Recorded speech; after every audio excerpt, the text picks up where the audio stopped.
تقى ونر طريقي كي أراه يطير.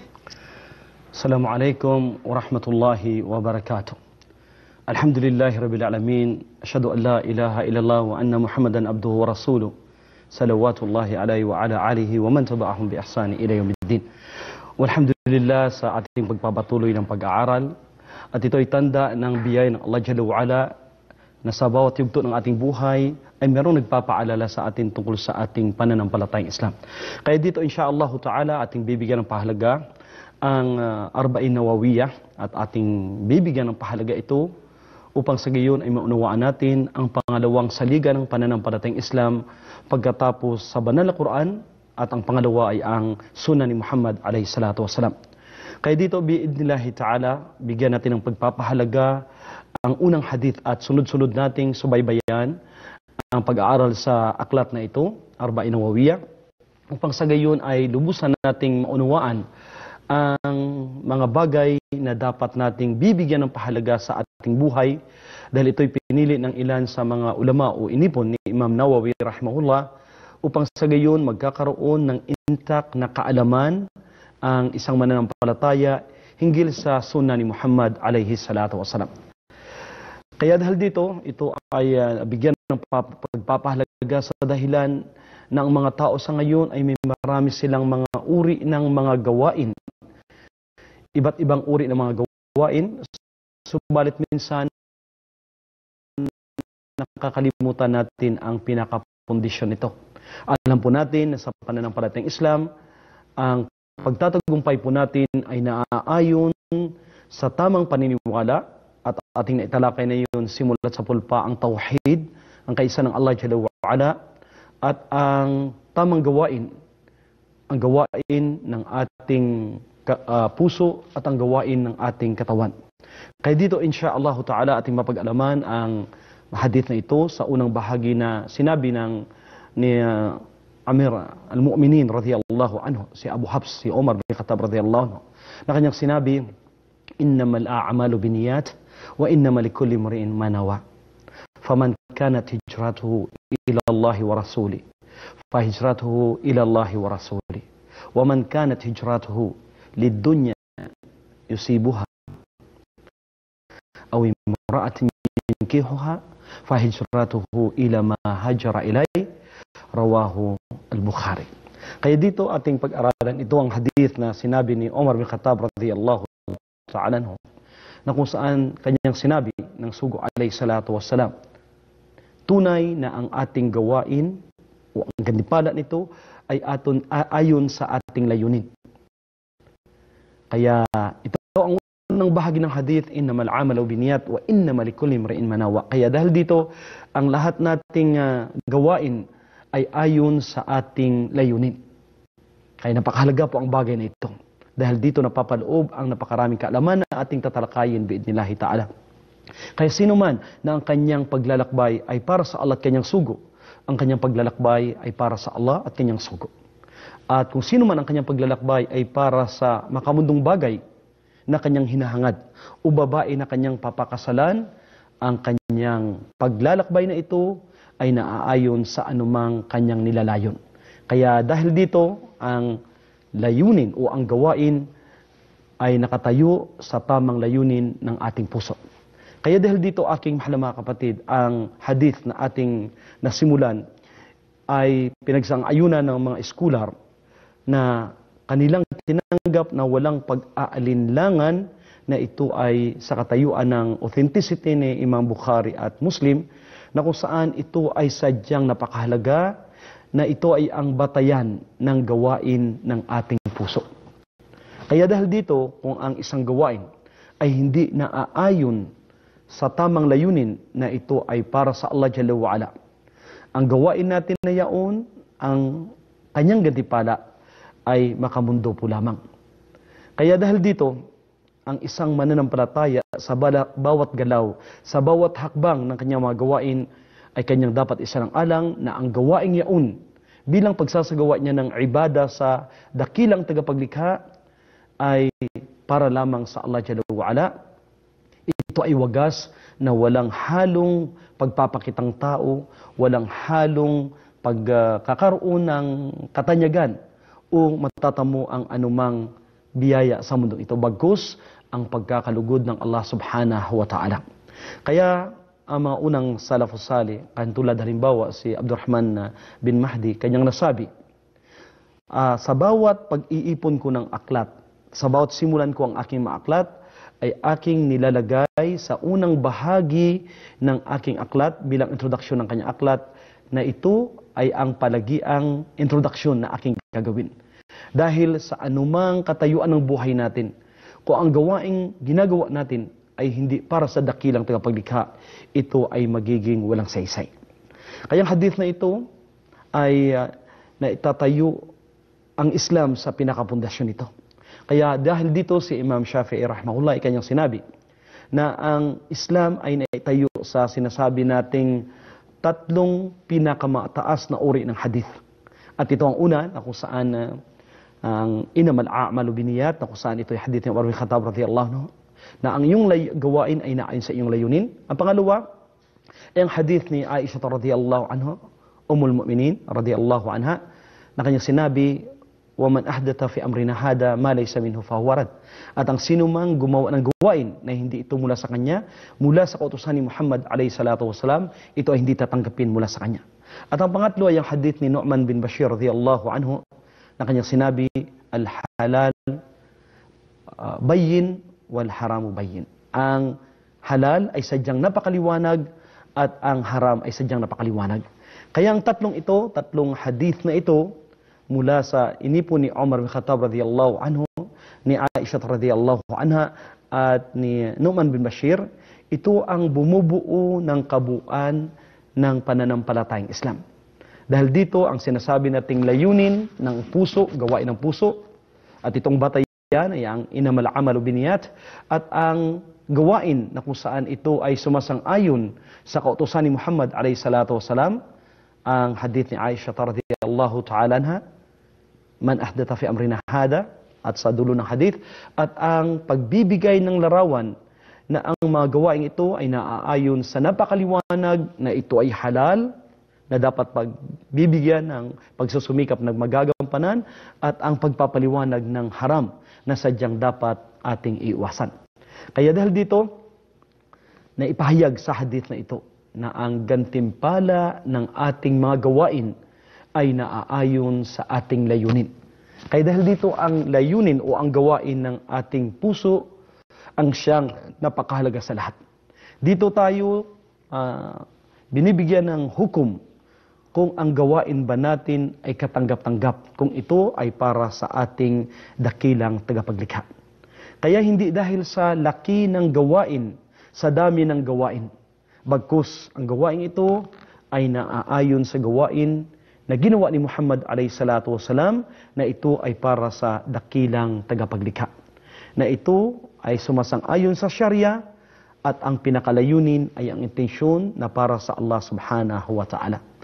Kaya yung mga ibadang yaon, ang mga gawaing ginagawa natin, na masabi natin na ito ay pang-araw-araw nating ginagawa, kung ito ay may layunin na para sa Allah, o masabi natin yung mga habitual nating ginagawa, kapag ito ay mayroong layunin sa Allah Jalla wa'ala, at pagsunod sa sunan ni Muhammad alayhi salatu wasalam, ang mga gawaing ito ay maging ito ay magdudulot ng kabutihan, o sa masabi natin na ito ay para sa ating mga sarili, ito ay maidivert sa sinasabi nating ibada kapag napapaloob sa dalawang ito.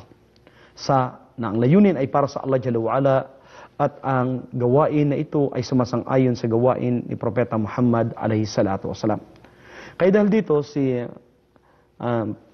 Al-Fadl bin Ziyad radhiyallahu anhu na nagsabi, sa kanyang sinabi, tinanong niya si Imam Ahmad bin Hanbal hinggil sa sinasabi nating layunin o intention. Sabi niya, ang bawat isa't isa sa atin, titingnan natin dapat ang ating intention, kung ito ba ay sa ikalulugod ng ating dakilang tagapaglikha. Kaya dapat na ang gawain ito, bago natin gagawin, ay dapat magkakaroon tayo ng tamang layunin na ito ay para sa dakilang tagapaglikha po lamang. Kaya dahil dito, kung ang gawain yaon na araw-araw nating ginagawa ay sumasang-ayon pa sa gawain ni Muhammad alayhi salatu wasalam, ito'y magiging uri ng ibada. Kaya ang pagkakaiba ng sinasabi nating gawain ng tao ay hindi dahil sa napakarami siyang nagagawa, bagkus na ang kanyang layunin ay para sa Allah subhanahu wa ta'ala, at ito ay sumasang-ayon sa gawain ni Propeta Muhammad alayhi salatu wasalam. Kaya dahil dito ang sinasabi nating pagtanggap o ang pagiging valido o invalido o ang pagtalikod ng Allah sa gawaing ginawa natin o ang pagkakaroon ng sinasabi nating kaparusahan o gantimpala ay naaayon sa sinasabi nating layunin ng ating puso. Kaya sa isa pang hadith na sinabi ng Propeta Muhammad alayhi salatu wasalam, hinuhukuman ang ating gawain ayon sa huling gawain natin dito sa ibabaw ng mundo. Kaya dapat lamang na isalang-alang na ang gawain ginagawa natin ay para sa Allah at sumasang-ayon sa gawain na ginawa ni Propeta Muhammad alayhi salatu wasalam. Kaya dahil dito, ang ating mga ulama ay palagi ang pinapaalala sa atin sa bawat pagsisimula ng kanilang pagtatalakay ng kanilang mga pagpupulong-pulong, na pinapaalala na dapat na ang layunin natin na ito ay para sa ating dakilang tagapaglikha. Kaya yung sinasabi nating layunin o ang intention po natin, ito yaong nakatago sa ating puso, na ito yaong determinasyon natin o yung minimithi natin ayon sa ating ginagawa. Kaya may mga tao na halimbawa, sila ay lumalakad na ang kanilang minimithi ay kalusugan po lamang. Ang isang tao na siya ay gumagawa ng kanyang gawaing ito bilang sa kanyang kalusugan at ang kanyang layunin na para maitataguyod niya ang kanyang ibada sa Allah subhanahu wa ta'ala. Bilang paghanda alimbawa ng kanyang paglalakbay sa Makkah, ay siya ay nag-exercise na, gumagawa na ng paghanda. Ang gawaing ito, kapag kanyang ginawa ito alang-alang sa Allah subhanahu wa ta'ala, ito ay papasok sa sinasabi nating gawaing pagsamba. Kaya ang sinasabi nating literal na kahulugan ay ang determinasyon ng ating puso sa sinasabi nating literal na kahulugan ng intention. Kaya dahil dito, susunod dito ang sinasabi nating ating gawain. Kaya ang technical na kahulugan nito ay mayroong dalawa, na ito ay ayon sa Sharia, na dito makikita ang sinasabi nating gawain na ito ba ay pagsamba sa Allah o ang pagpapakitang tao lamang. Halimbawa, yung sinasabi nating ginagawa mo na gawain ay talagang pagpapakitang tao po lamang. Kaya dito na-distinguish sa iyong intention. Ito ang sinasabi nating una na karapat-dapat at bagay na sa isang mananampalataya na ang kanyang gawain ay para sa Allah subhanahu wa ta'ala. O pagpapakitang tao lamang, na para siyang purihin o para siyang kilalahanin na isang tanyag na tao o anumang mga kanyang makamundong layunin. Ang pangalawa ay ang sinasabi nating pagkakaroon ng ma-distinguish o makilala na ang kanyang gawain ay uri ng gawaing voluntaryong gawain o kaya yung sinasabi nating gawaing obligado. Halimbawa, sa oras ng sinasabi nating Salatul Fajr, kapag ikay pumasok sa masjid ay mayroong 2 unit na rak'a na bago pa man itawag ang ikama ay mayroong sunnah. Kaya dito ay na-distinguish na ang iyong layunin ngayon ay pagsagawa ng sunnah. At pagkatapos na isimula na ang ikama ay dito na magsasagawa ng obligatory. Kaya dito ay naipapahayag yung ating layunin na ito ay ang layunin na pagsagawa ng sinasabi nating obligado na gawain o voluntaryong gawain. At ganun din yung sinasabi nating habitual nating ginagawa. Kung ikaw ay naliligo lamang para magpapalamig, samantalang isa ay naliligo siya na para pagsagawa niya ng ibada. Dito ngayon nagkakaiba ayon sa sinasabi nating layunin. Kaya aking ulitin uli na ang una ay dapat na ito ay para sa Allah subhanahu wa ta'ala na mayroong katapatan na ang ginagawang ito ay para lamang sa Kanya. At ang pangalawa ay ang gawain na kung saan makilala ang pagsagawa ng obligatoryong gawain o voluntaryong gawain, katulad kapag pumasok ang buwan ng Ramadan, sa pagsasagawa mo ng siyam, Ikaw ay naglayon na magsasagawa ka ng obligadong gawain. At walang pag-alinlangan na ang layuning ito ay nasa sa puso lamang. Kaya hindi po binabanggit sa kabuuan ng mga opinyon ng ating mga ulama nang sinasabi nating layunin ay nasa sa puso at walang puso na mayroong dila. Bagkus, nandito lamang kapag ikaw ay magsagawa ng layunin. Halimbawa, kapag ikaw ay magsasagawa ng pagsasala, ang layunin mo ay nandyan na nung ikaw ay nagsagawa ng wudu. O kung bago ka pa man matulog, insyaAllah ay makagising ako ng umaga at ako ay magsasagawa ng Salatul Fajr. At hindi po ito binibikas. Kaya sinasabi nating layunin ay ang ito yaong nasa likuran lahat ng ating mga gawain.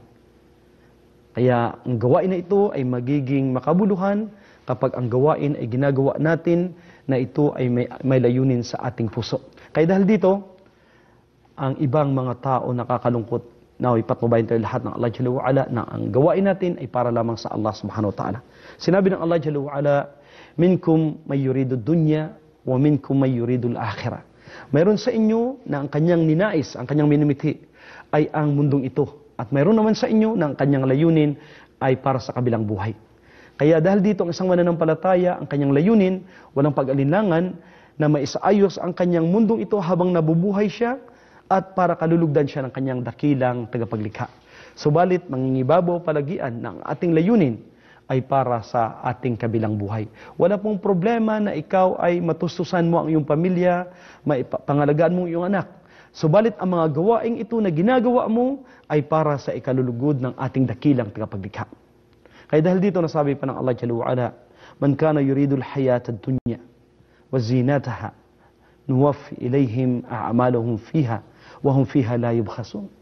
Kaya sabi ng Allah Jalla wa'ala, ang sino man na ang kanyang ninais ay ang mga mundong buhay na ito at ang mga palamuti rito, ipagkaloob namin sa kanya at hindi siya namin babawasan. Kaya kung ikaw ang iyong gawain dahil ikaw ay may mabuting gawain sa mundo, gusto mo ng gantimpala sa mundong ito, ang Allah Jalla wa'ala ay ipagkakaloob niya sa inyo.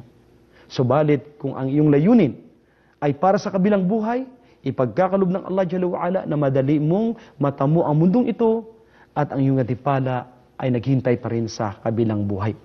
Kaya ito ang pinakadahilan, palagian sa ating mga ginagawa na dapat na ito ay para sa Allah Jalla wa'ala dahil ang gantimpala ng Allah Jalla wa'ala ang kanyang mukha. Ibig sabihin na ang wajh ng Allah ang ating minimithi.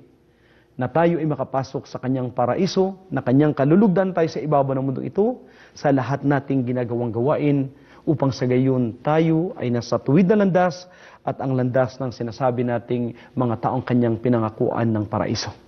Kaya dahil dito, ang pinakalayunin natin sa ating ibada ay para sa Allah Jalla wa'ala. Sa dahilan, sabi ng Allah Jalla wa'ala, ذَلِكَ خَيْرٌ لِلَّذِينَ يُرِيدُونَ وَجْهَ اللَّهِ.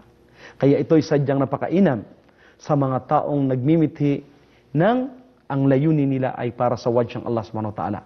Ginagamit ang wajh dito, ang mukha ng Allah Jalla wa'ala, dahil alam po natin na isa sa mga katangian ng ating dakilang tagapaglikha na siya ay mayroong wajh, na ito'y ang minimithi natin, na ito'y walang kalintulad, wala pang nakakita sa kanya, subalit sa araw ng paghukom ay ipapakita niya sa kanyang mga alipin.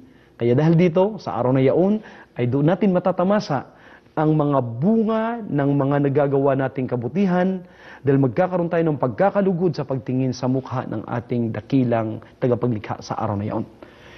Kaya ang sinasabi nating intensyon ay ang sinasabi nating layunin, ang ating objectives. Kaya dahil dito sabi ng Allah Jalla wa'ala, illa ibtigha'a wajhi rabbihil a'la. Kaya maliban na lamang sa yaong ang kanilang mga minimithi ay ang kanilang Panginoon, na sila ay kalulugdan ng Allah Jalla wa'ala. Kaya dahil dito, ang kanilang gawain ay tuloy-tuloy na ito'y maging dahilan ng patnubay mula sa Allah Subhanahu wa Ta'ala dahil wala silang ginagawa maliban na lamang na ito ay ikalulugod ng ating dakilang tagapaglikha. Ilan sa mga pangyayari, ilan sa mga hadith na sinabi ng Propeta Muhammad alayhi-salatu wassalam sa layuning ito. Sa mga kahulugan ito na nasabi ni Ubadah bin Samit radiyallahu ta'ala anhu, nang sugo alayhi-salatu wassalam nagwika, sino man na siya ay nakipaglaban sa daan ng Allah para lamang sa ikal, sa tinatali, sa buhok, ay yung nakita niyong Arabo na may itim na sa kanilang ulo. At kung ito ang kanyang layunin, ito lamang ang kanyang makukuha. Subalit kung ang iyong layunin sa pakikipagbaka sa danang Allah Jalla wa'ala upang itataguyod na ang Allah subhanahu wa ta'ala lamang ang may karapatan na sambahin, tunay na maging ang iyong paghiga at dumating ang kamatayan sa iyo, kung ang layunin mo ay para sa Allah Jalla wa'ala, na ang layunin mo ay para sa ikalulugod ng Allah subhanahu wa ta'ala, tunay na maging ikay na sa higaan ay matatamo mo ang gantimpala mula sa Allah Jalla wa'ala na ikaw ay isa sa mga taong nakikipaglaban sa daan ng ating dakilang tagapaglikha. Kaya dahil dito, may mga tao sa unang kapanahunan na si Salama ay kanyang sinabi sa propeta alayhi salatu wassalam na may mga tao na sila ay papasok at lulusubin at papasukin ang isang lugar. At dahil nga sila ay iba't iba ang kanilang layunin, na sila ay winasak ng Allah, na sila ay sumama doon sa mga grupo ng tao na yaon, nang ilan sa kanila ay habang sila ay lumalakad, sila ay sumusubsob sa lupa at sila ay kinuna ng Allah ng kaluluwa.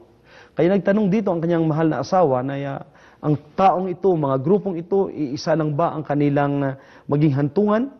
At magkagayon sinabi ng propeta Muhammad alayhi salatu wasalam, sila po ay sabay-sabay na nilunod ng Allah sa lupa bilang kanilang kaparusahan sa ibabaw ng mundong ito.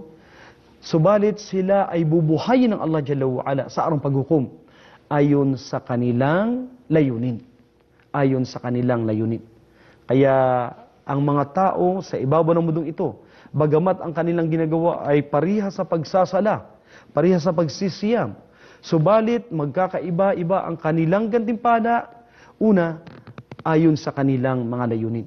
At pagkatapos kung sila man ay nandoon sa layuning yaon, magkakaroon ng mataas na antas ang yaong mga buong sumusunod sa sunna ni Propeta Muhammad alayhi salatu wasalam. Kaya dahil dito itong palagian ang pinapaalala sa atin na dapat lamang na ang ating layunin ay para sa Allah at ayon sa sunna ni Muhammad alayhi salatu wasalam. Itong palagian ang sinasabi nating kondisyon ng lahat nating mga gawain. Kaya si Yahya bin Abi Kathir, rahimahullah, ay nagsabi, ito ay ilan sa mga pangusap ng mga naunang eskular, sabi niya, na ang palagiang pagkakaroon ng mabuting intensyon, ito ang binibigyan ko palagian ng pahalaga. Kaya si Zaid al-Yami, rahimahullah, kanyang sinabi, ako palagian ay aking pinapaalala sa aking sarili na sa lahat kong gawain, maging ito ay pag-inom at maging ito ay pagkain, na ito ay para sa Allah subhanahu wa ta'ala.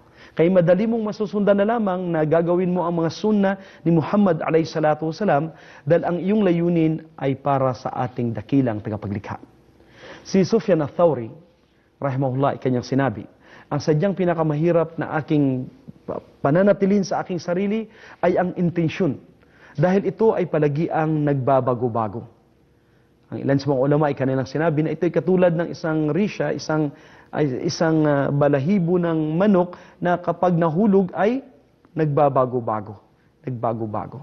Kaya dahil dito, bibigyan ng pagtitiyaga at pagsusumikap na ang gawaing ito ay palagian para sa ikalulugod ng ating dakilang tagapaglikha. Si Nafi bin Jubair, rahimahullah, na naunang maeskular, kanyang sinabi sa kanyang mga kasamahan, sabi niya, kayo ba ay handang sumama sa paglilibing dahil meron silang janaza? Kaya sabi niya, dyan muna kayo at ako'y papasok. Nung siya'y lumabas, sabi niya, handa na ba kayo? At ang kanyang sinabi po rito, sabi niya, ang iyong layunin ba ito ay para sa Allah subhanahu wa ta'ala? Kaya si Ibn Mubarak ay kanyang sinabi, rahimahullah, ang isang maliit na gawain, ito ay maging malaki ng dahil sa layunin. At ang isang malaking gawain ay magiging walang saysay ayon din sa layunin. Kaya ang paglaki ng gantimpala mula sa Allah subhanahu wa ta'ala ay ayon sa ating layunin. Kaya dahil dito si Fudel bin Iyad, rahimahullah, kanyang sinabi, ang kagustuhan ng Allah sa inyo, nais ng Allah sa inyo, ay ang inyong mga layunin o ang inyong mga minimithi. Kaya dahil dito, kung ito yung kalooban po natin, na ang layunin natin ay para sa Allah subhanahu wa ta'ala, madaling susunod ang ating mga gawaing na panlabas. Dahil ang iyong layunin ay alang-alang sa Allah, kaya dahil dito ikaw ay tutulungan ng ating dakilang tagapaglikha. Kaya sadyang napakainam na ang bawat yugto ng buhay sa lahat ng uri ng ibada ay alalahanin palagian na ikaw ay nilikha ng Allah subhanahu wa ta'ala sa kanyang sinabi sa banal na Quran, وَمَا خَلَقْتُ الْجِنَّ وَالْإِنسَ إِلَّا لِيَعْبُدُونَ. Kaya ikaw bilang isang tao, hindi ka nilikha ng Allah, o ikaw na isang jin, hindi ka ginawa ng Allah, maliban na lamang na ito ay pagsagawa ng ibada. Kaya ang ibadang ito ay matatamo mo at magagawa mo kung ikaw ay may layunin alang-alang sa ating dakilang tagapaglikha na sumusunod sa gawain na ginawa ni Propeta Muhammad alayhi salatu wasalam. Kaya dahil dito ay palagian nating bibigyan ng pagpapahalaga ang sinabi ng Allah Jalla wa'ala, فَمَنْ قَانَ يَرْجُ لِقَاءَ رَبِّ فَلْيَعْمَلْ عَمَلًا صَالِحًا وَلَا يُشْرِكْ بِعِبَادَتِهِ رَبِّهِ أَبَدًا. Ahada. At sino man ang gusto makipagkita sa Allah Jalla wa'ala, gusto makipagkita sa Allah Jalla wa'ala, ay gumawa ng kabutihan at hindi magtatambal sa Allah Jalla wa'ala at huwag gagawa ng anumang gawain maliban lamang na ito ay para sa ating dakilang tagapaglikha. Ihingi natin sa Allah subhanahu wa ta'ala na ang bawat gawain, bawat galaw natin ay naaayon sa tamang intensyon na ito ay para lamang sa ikalulugod ng Allah Jalla wa'ala na walang pagpapakitang tao, walang riya, walang sum'a. Bagkus ito ay alang-alang sa Allah Jalla wa'ala na sumasang-ayon sa gawain ni Muhammad sallallahu alaihi wasallam.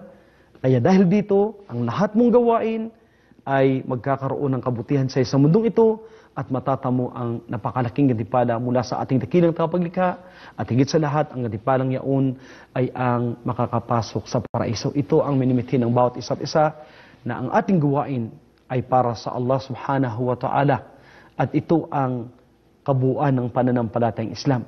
Ang pagsunod, pagsukot, pagtalima sa kalooban ng tanging dakilang tagapaglikha. Wa sallallahu wasallam ala nabina Muhammad. Assalamualaikum warahmatullahi wabarakatuh. أسعد قلوبا بالهداية طيب الحياة بحبنا للدعوة لله رب العالمين تطيب أسعد قلوبا بالهداية والتقى ونر طريقي كي أراه يطيب طيب الحياة بحبنا للدعوة لله رب العالمين تطيب أسعد قلوبا بالهداية والتقى وأنر طريقي كي أراه يطيب وأنر طريقي كي أراه يطيب